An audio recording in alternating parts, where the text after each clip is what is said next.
So this is the first one. Lion Katie Nicole, toxic British media, Byline Time. Katie Nichols, stop hate for profit, stop funding hate. Okay, it's 2 minutes and 20 seconds. So let's listen. Katie Nicholl, a world-renowned tabloid authority on the royal family, has written for the Daily Mail and the Mail on Sunday for nearly 20 years. But Byline Investigates can reveal that during her career, she has published exclusive stories using unlawfully obtained private information in her celebrated newspaper column, derived from phone hacking and illegal private investigations. So I believe she's a correspondent for one of the US stations, right? Oh my goodness, these people are, wow, all of them. It's a ring. It's a ring. But what is it? Byline Time is doing its job. It's like, no wonder why they say they're just getting started. In one of the tweets that I came across, you might have seen it in one of my videos because I think I shared it when I was recording. The targets include Prince Harry, Carol Middleton, Hugh Grant, and Kate Moss. Our journalists have spoken to phone hackers and private investigators who admitted to supplying Ms. Nicholl with unlawfully obtained private information for her Mail on Sunday celebrity gossip column. Greg Miskew was the in-house master of the dark arts for the News of the World. He later went on to be a freelance supplier of tips and stories for the Mail on Sunday and other newspapers. He claims to have sold illegally obtained information to Katie Nicholl. Byline Investigates has also spoken to 2 private investigators linked to Katie Nicholl's stories. Ms. Nicholl was a customer of convicted private investigator Steve Whittemore, from whom she bought at least 9 illegally obtained ex-directory numbers. Steve Whittemore claims Katie Nicholl used his services on a regular basis. Wow. Former private investigator Glenn Mulcair was jailed in 2007 for hacking Prince Harry and Prince William for the News of the World, as was Miss Nicholl's Royal Diary counterpart at the tabloid.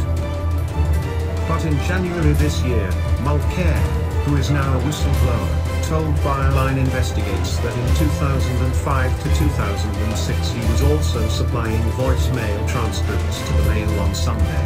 He also claims to have seen evidence of his illegally obtained information in Nicholl's gossip column. Wow. Katie Nicholl, the Daily Mail and the Mail on Sunday have never admitted to using phone-hacked information for stories. Our journalists will continue to investigate Katie Nicholl as part of our investigation into crime and malpractice at the Daily Mail and the Mail on Sunday. For more in-depth analysis of these revelations, click the link in the description. I'm sure all of the royal rats are sitting really in fear. They don't know who Byline is gonna be talking about or investigating. Alright, so let's read some of the comments here. The British media, particularly the right-wing media, have gained such a bad reputation worldwide for their vicious, untruthful treatment of Prince Harry and Duchess Meghan that they will never get rid of it.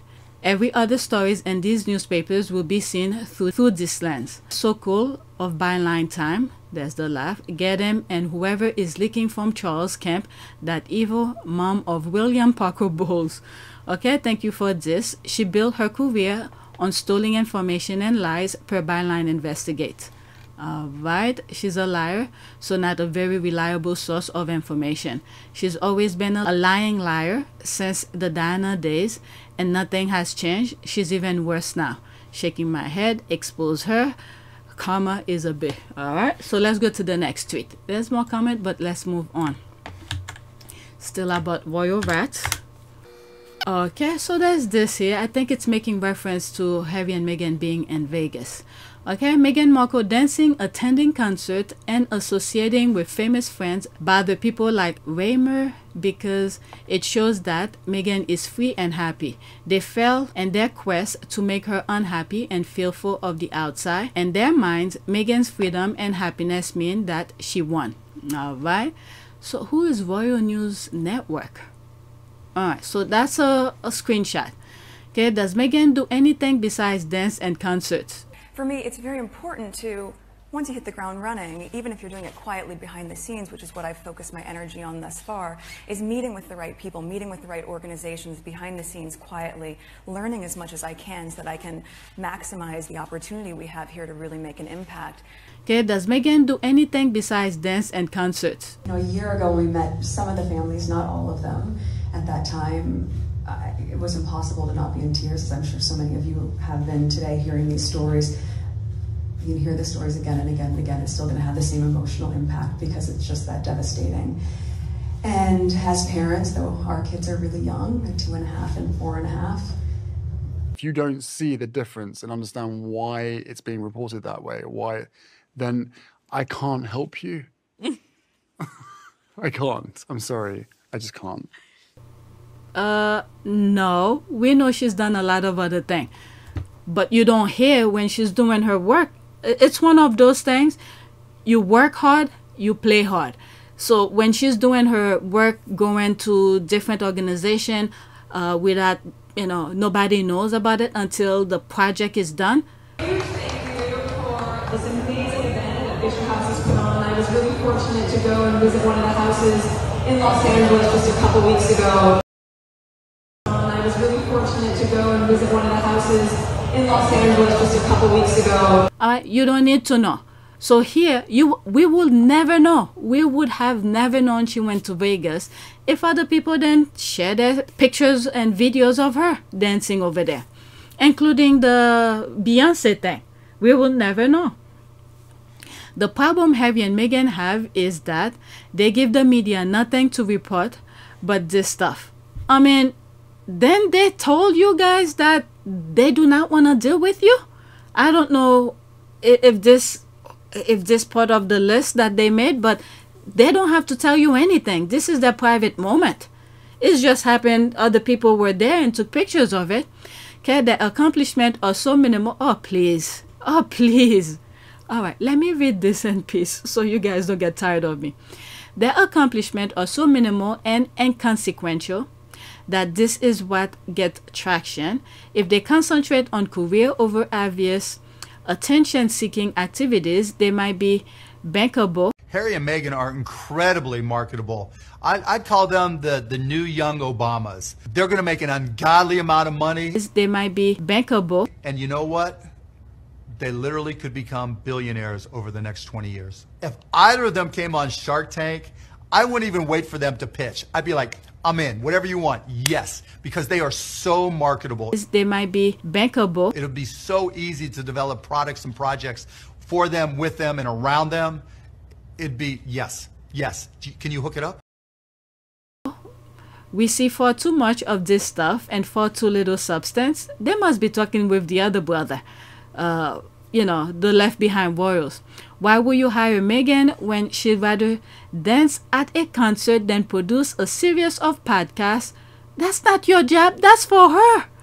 If she wants to, she's not. Oh my God. And sir, you wouldn't. You can play hard when you work hard.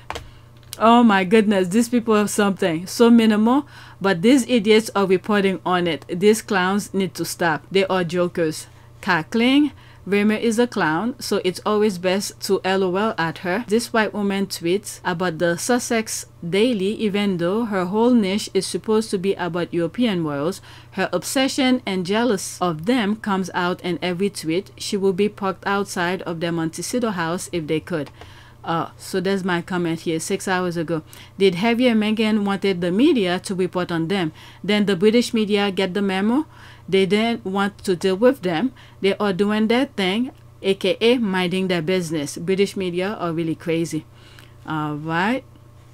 After this, that's it. This is an ad. The interesting thing is you never hear about Meghan's work until it's ready to dropping, and she does actual work, unlike the others. Like I was saying, I felt bad. I keep on interrupting the reading.